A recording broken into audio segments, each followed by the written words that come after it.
So thank you for the opportunity to be here. My name is Carlo. I'm a Brazilian publishing consultant based in Stockholm and still trying to recover from the cultural shock. And it's a pleasure to be here to discuss e-commerce platforms and the trends. So I have Mark Thornton here with me, who from bookshop.org in the UK. And I have Sakari Luovio from Adlibris in Sweden here. So I will let them introduce themselves and tell a little bit about their companies and the background. And then we take it from there and have some questions. So who wants to start? Okay, hola, hello everyone. My name's Mark Thornton. I'm the Senior Partnerships Manager for bookshop.org in the UK. I was part of the team which brought bookshop.org to the UK from the US. So for those of you who don't know the story of bookshop.org, very, very quickly, bookshop.org was a long time in its gestation initiative of someone called Andy Hunter, who could see that there was an upward trend of online book sales, and he loved bookshops. So the idea was, Amazon got so big because everybody links to Amazon. Why don't we create a site which does everything that Amazon does, which is deliver books quickly, delivers books fast, but benefits bookshops. They launched in February 2022. They thought they would launch in a sort of quiet way, iron out the kinks, and then in March 2020, so February 2020, March 2020, we have the pandemic, and it just exploded. And one of the big investors in and drivers behind bookshop.org is the American Booksellers Association, the ABA.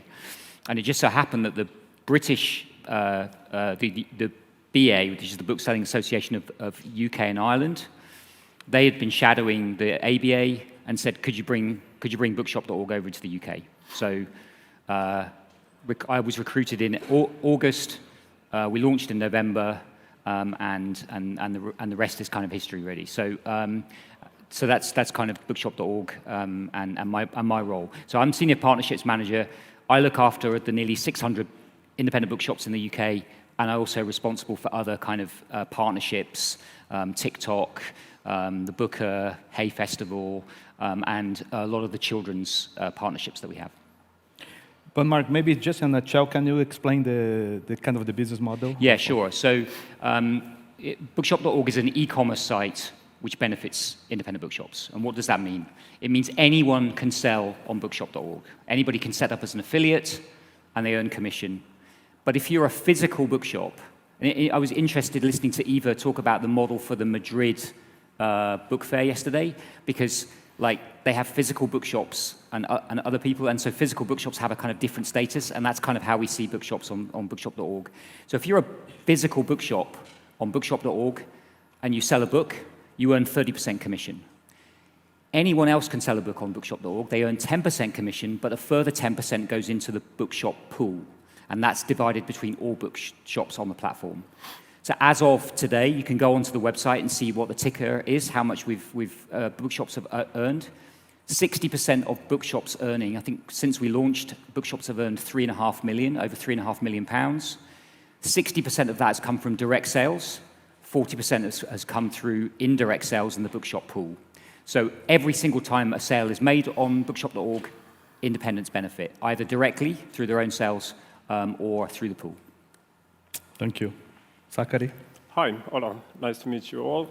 My name is Sakari. I'm Chief Sales Officer at Adlibris, and those who don't know Adlibris, I'm going to brag a little bit here. I hate to brag, I'm a humble guy, but we are the biggest physical retailer at the Nordics. When I say retail, I mean we are within e-commerce. We come from e-commerce. We started the company already at the late 90s, so we've been in the market 30 plus years. We are number 1 in Sweden, number 2 in Finland, and number 4 in Norway. We have 40 million titles on our assortment, a lot of so-called non-books categories as well. I wouldn't call ourselves as a Nordic Amazon, which you did before. We're not Amazon, we are completely different. Amazon is a horizontal marketplace. We want to be a destination for books, and mostly books only. We're vertical. With that said, after the pandemics, the strategy has changed a little bit. We come from as a pure e-commerce player. We realized after the pandemics that we need to be where the customer is. So we bought a company, a physical retailer, Pocket Shop called. So we have also 10 Pocket Shops. We have also bought another company for student literature. Not the publisher, a retailer that is located on close to the universities. So we have 10 that type of retailers as well. And then we have two traditional big bookstores as well. And we're going to open a new one in August as well. 250 million euros in revenue, hopefully growing. So yeah, that's my humble presentation of the company. Thank you.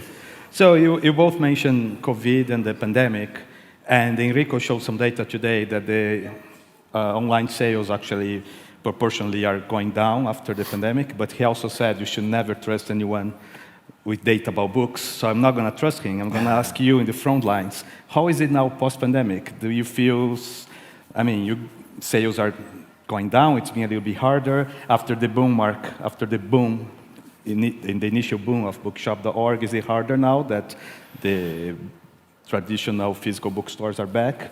How is it post-pandemic today? What's your view on that? Oh my God, the pandemic was great to be a sales guy. The sales were like booming. We increased 30% and we were fat and happy. We thought that we could keep the customer. After the pandemics, the sales have been declining, unfortunately. So that's why we made a strategic change that we need to, be also on offline, on retail, because we didn't manage to keep the customer after the pandemics, to be honest. Okay. So that's in all the territories, pretty much the same. Yeah, and it is a challenging market in a way. The audio, the streaming has really, you saw the figures earlier today, especially in Finland and Sweden, the number of, the streaming has been growing so rapidly, and of course it affects a little bit of the physical sales as well. How do we navigate in that environment? It's been tough after the pandemics. Okay. Mark? Yeah, there's a graph that I like to show the booksellers, which is from when we launched to now, what has happened with online sales. And it's, the graph comes down. And then we pull out to look at the trend over like 15 years. And what's happened is that the line goes up, then there's a kind of a big peak, and then it comes back down, but it's come back down to that longer term trend. Okay. And, it's worth saying that bookshop.org didn't come out of the pandemic. It came out for that longer term trend.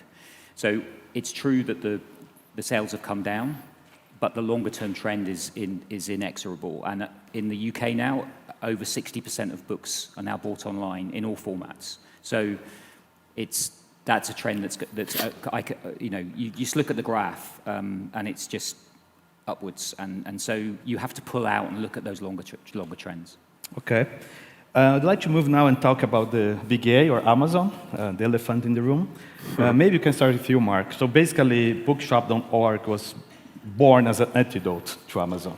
How is it to compete with Amazon, from your point of view? It's good and bad. No one, in a way, it was interesting. I love the quote, and I think was it Michael from Kobo who said that referred to a certain number of sales as being the dark matter of the kind of book world. And I have a physics background, so dark matter, like matter makes up 5%, dark matter makes up 25%, and you've got something called dark energy, and dark energy makes up like 70%. And when I look at what Andrew was saying about the getting people excited about books and that energy that happens when you transfer sort of things. When you're going up against Amazon, that is a tremendous amount of energy that exists in the room because they are so big, they are so dominant. we cannot compete against Amazon on price. We will never, ever be more than just a fraction of the sales of Amazon. But it turns out that there is a huge number of people who just do not like the experience of buying with Amazon, who love to go into bookshops, who love having different ways of discovering, who don't agree with what Amazon stands for. And that tiny fraction of the market and the people that sort of come about, we're a B Corp, okay? We're a certified B Corp. We are audited against the benefits we bring to independent bookshops. And part of that mission, that B Corp mission, is about providing an alternative to Amazon, which delivers the kind of things that Amazon have taught us that we should expect in terms of service, but in a way that benefits bookshops. And to be honest, that's the good part of being against Amazon. It does kind of give you something to push against. It's like it's an incredible ball of energy which you can use. So that's kind of my optimistic view of competing against Amazon. Okay. Yeah. No, just a comment before. So I was in Brazil when Amazon opened in Brazil, and it was all about books. Then I was in Sweden when Amazon opened in Sweden. It was, at least from a purchaser, a customer point of view, never about books. I never even talked to any Swede who mentions Amazon in books. So it feels like Amazon in Sweden is not about books. So how is it not to compete with Amazon? I mean, the fact is that they are not an elephant. They are a mouse in the room, in the marketplace. Amazon is not our competitor. I don't see them as our competitor. With that said, we were kind of like stressed about their entrance in the market when they came. I was studying a lot. What are they doing? The only thing I remember when reading what Jeff Bezos has said was that the companies should never become like competitor obsessed, and there's something very wise in it. Like you need to, if you become competitor obsessed, you kind of like put yourself to the same strategic position. You're trying to do the same thing. Suddenly, you don't have anything unique in your customer offer. And instead of like being so competitor like driven and competitor obsessed, you really need to change the focus. And I have to remind our CEO sometimes, because he's very competitive, and this is the problem with people who are very competitive, that they look into your competitors all the time. What are they doing? How are they? We should do the same. No, you should do something that adds value for the customer. Goes without saying maybe, but in the operations and the strategic choices, what the companies do, it's not always like that. You try to you push the company for the same position as the competitors are. And we kind of like, I'm reminding my organization and our CEO as well sometimes, like, forget the competitions, how can we bring value to the table? But do you have any idea why did Amazon act so different in Sweden than all the other markets they launched concerning books? Do you have any theories? The margins are thin. I mean, there's so much better categories to operate within. The book business is complex, and also our position in the market was very strong. We have a brand awareness around 90% in Sweden only. So it's not like an easy way to come to Sweden in general, where the maturity of many people have been using internet already and purchasing from internet from the late 90s already. So that's why probably they haven't come before, because they understand that there are so many good players already in the market within all the segments. Okay. Could I just add to what Sakari just said, because I think it's, and it comes back to this competing against Amazon. I absolutely agree. If you go too far down the anti-Amazon route, so I was an independent bookseller for 11 years. I had my own bookshop for 11 years, and we never ever slagged off Amazon in the shop, because firstly, I knew for a fact that most of my customers were ordering books on Amazon. I didn't want to kind of shame them. And the second thing is that so a lot of bookshops would say, we pay our taxes and Amazon doesn't pay our taxes. And I'm saying, guys, if Amazon turns around tomorrow and starts paying its taxes, you've lost your competitive advantage. You have to focus on the positive aspects of the platform that you deliver. And for bookshop.org, that's discoverability and curation, which we might get onto in a bit. I agree. Okay. And the markets have been discussing a lot lately, this kind of growth of English language books being sold everywhere, particularly in the smaller countries of Europe. It's become a huge issue because imagine to translate something to Slovenian, it takes forever. Sakari, how are you feeling that in the Nordics? And where everyone speaks English, by the way. My kids had to learn English almost before they learned Swedish. So 2016, when I started in the company, the English book, the share was 20%. Nowadays, it's 26% already. So the share is growing. English books has always been extremely important for us, obviously, because people do speak English very well in the Nordics. So, and it's growing, which is problematic for the local publishers, of course, to try to understand what's going on and how to compete with the English publishers in this case. Okay. But I sell anything. And I think it's great that people in the Nordics, if they buy an English book or local book, I think it's just great that they read. Yeah. I feel that's a different approach there. People worry about that, but at least they're reading. Yeah. And then, still on this international front, I was surprised, Mark, when I go to the bookshop.org, that I could not buy a book at bookshop.org and have it shipped to Sweden instead of buying at Adlibris, because you guys don't ship internationally. Even the US doesn't ship to Canada yet, I think. Why is that? And is there any plans to allow people internationally to buy books? Yeah, it's a really good question, and the bookshops in the UK would love to. Can I just say, by the way, I'm going to do the customary apologising once again that the English seem to be messing everything up in Europe. So, it's not. You're not in Europe anymore. So. Exactly. In terms of the English language books and stuff, although I'm putting that on TikTok. But I think, we obviously when we launched during COVID. There was some disruption in shipping. We've had to cope with Brexit and that kind of disruption to shipping as well. But I think going back to our B Corp mission, our goal is to benefit bookshops.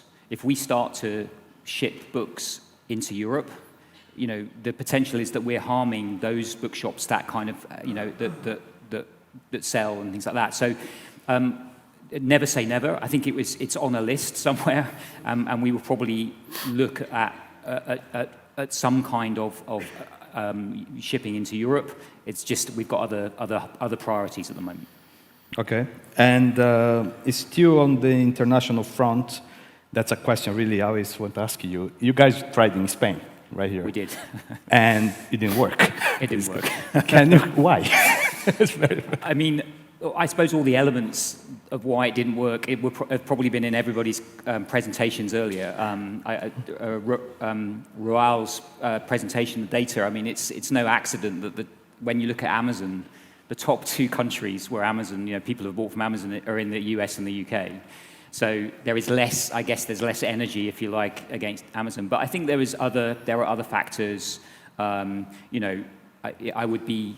I would be being disingenuous. I wouldn't be telling the whole story if I didn't say that the pandemic gave us an enormous amount of momentum when we launched in the UK and the US, which maybe wasn't there. I think the return to in-store in Spain has been probably stronger. But obviously in Spain, the Booksellers Association, the Spanish Booksellers Association, had their own platform they launched, Todos Libros. There were just a number of factors, and in the end, it just wasn't working. So we decided to widen it down. But even though it's not in your priority list, maybe it is still open eventually to open shop. Yeah, I mean, we get asked by book-selling associations in different countries, not just in Europe, but globally. No, absolutely. There are also other platforms that have launched in other countries which have been inspired by the bookshop.org platform. There are also other retail platforms which have launched both in the UK and the US, which have been inspired by the bookshop.org platform. So, I mean, I'm a big believer in localism. When you run an independent bookshop, you very much believe in and invest in where you are. And I think it's important that, the bookshop.org model, there is a universality. It would work in other countries, but also there are other factors. And, you have to be very mindful of those factors if you do that. So, yeah, again, never say never, but, yeah, it didn't work. And I apologize. Sakari, what about Adlibris? You're already in Norway and Finland. Denmark is missing, so... We're going to cross the bridge in Malmö, or? Yeah, Denmark is missing. We have lot in our strategy in the future, but Europe is not in this strategy. The other part of Europe, Denmark, never say never. You never know what happens within a couple of years. Let's see. But it is complicated, and it costs a lot of money and effort to just launch a web page on a new. We have a lot of technical legacy as well we need to deal with. It's not just opening a store like that and waiting for the sales. There has to be a motors driven, driving the sales behind it. So if we go Europe, we're probably going to come with the English assortment in that case. But let's see. There's a lot to gain in the Nordic markets as well. Okay. And then I'd like to talk a little bit about the relationship of e-commerce and the brick-and-mortar stores. So Adlibris, you have 2 stores, open a 3rd one now. And it was not a real acquisition, but the pocket shop bookstores inside Bonnier were brought into under Adlibris a couple years ago. How important are the physical bookstores for your better understanding of the market? Can you tell a little bit about its dynamics between in e-commerce that eventually had physical bookstores? It's the other way around, so it's interesting. Yeah, so it narrowed it down to, we have a lot of conversation about this internally. Why are we going to do that? Because we talk about a lot of in the different industries about customer loyalty. What is really a customer loyalty? When we ask our customers where do they buy their books, it's obvious the data shows that they are buying the books from us, from the competitors, from the retailers. So I don't, of course there's big brands and the customer loyalty where the customers are really committed on emotional level, on every level, cognitive level, and so on. But I don't believe in that there is this customer loyalty is something that stays. We need to all the time be where the customer is, and that's why we really believe in this omni-channel strategy. That we lost a lot of customers after the pandemics. Where did they go? They went back to the office. We need to be close to the office with a bookstore. It's simple as that. Because I don't believe in this real customer loyalty. It's a small part of our customers that really love our Adlibris that much that they always come to us, and that we are the destination where they start their book. But most of our customers start their customer journey on Google or drop into the store. So I do believe that we need to be in all the channels. Interesting. And of course, Mark, your company is created to have this relationship with the brick and mortars. How has this changed? Because you guys, luckily or not, started 1 month before the pandemic. Yeah. So then it was I think people take your call easily. Yes. But now that things are back to normal, are there still any resistance from physical bookstores to have their own website or to also have e-commerce? Yeah, no, I mean it's a great question, and there are we don't have every single bookshop on our platform. We have 587, I think, of checking this morning. But in the US, so that's probably about 60-70% of the kind of new bookshops that are in the UK. In the US, it's much more like 95, but that's probably a function of the much closer relationship with the ABA, IndieBound as recently everything switched over to bookshop.org. But the relationship with the bookshops is paramount. So because I was an independent bookseller, when I first got approached to join bookshop.org, the 2 most important things to me was, first of all, the mission and to support independent bookshops. And so everything we do is guided by the bookshops. We communicate with them incessantly, probably too much. They're probably sick of receiving emails and updates from me. But we also have working groups. So we have online Zoom calls to discuss everything from, how to send out emails to what to do about audiobooks. And so that relationship is incredibly precious. And we spend a lot of time investing in that. And I think I said there was two things. So one of the things was about the, do no harm, which I realize hasn't aged well with Google. Helping bookshops. But the other one that really turned me on to bookshop.org was curation. So the central element of bookshop.org is the list. So if you go onto the bookshop.org homepage, and I encourage you to do it, it probably geolocates you to the US rather to the UK, but it's the same model. You will just see lists, curated lists from booksellers, from authors, from everybody from the Women's Prize for Fiction to the New York Times.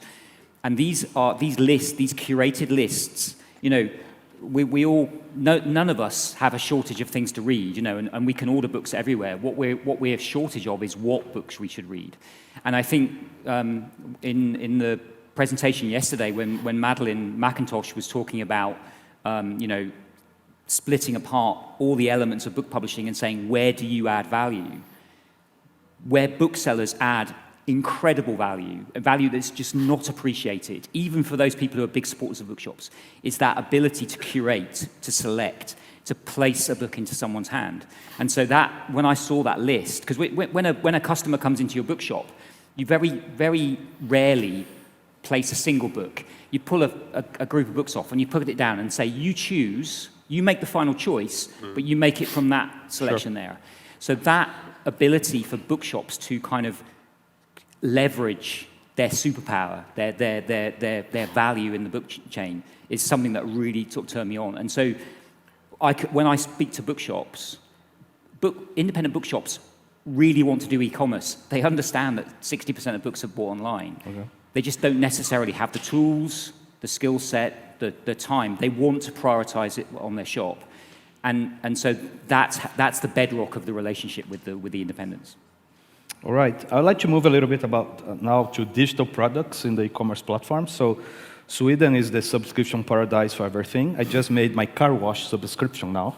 Me too, actually. Yeah, yeah, so me too. Yeah. I don't have a coffee one because I don't live close to a coffee I don't place. use it enough. Yeah. My car is dirty all the time. But, yeah. So it's really interesting that Adlibris sells audiobooks and ebooks a la carte in a country that's being very safe. Over 95% of the sales are subscription. It's a lot more than that, but just to be safe. Yeah.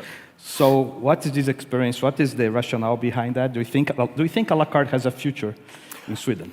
I mean, the reason why streaming is, Adlibris doesn't have streaming, is that the Bonnier has it on the different leg. So BookBeat has the streaming. Otherwise, one day if we're ever going to be sold by Bonnier, I want to have a streaming service as well at Adlibris, but at this stage, no.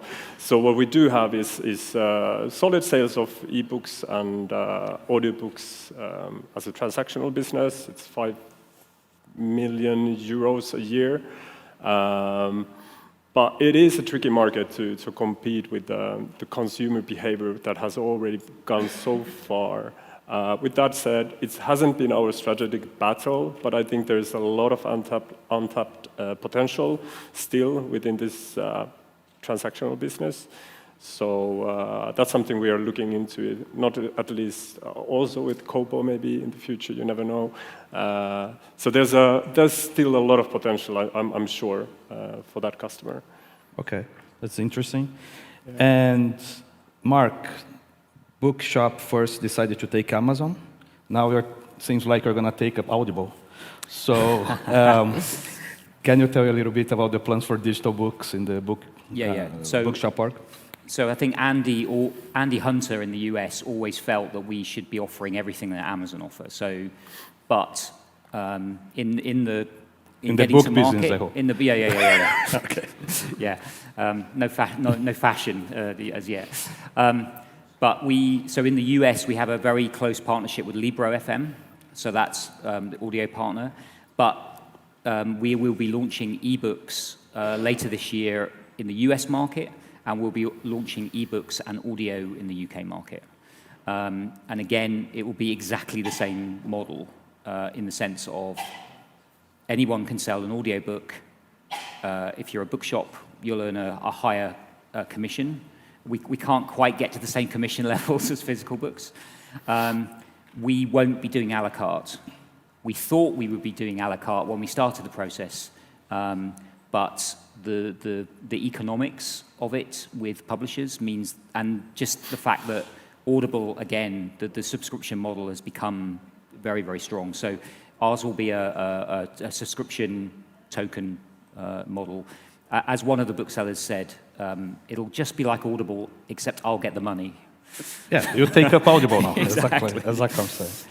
Okay, that's super interesting. So, Sakari, I have a specific question for you, and there is a context that it's very dear to my Brazilian heart.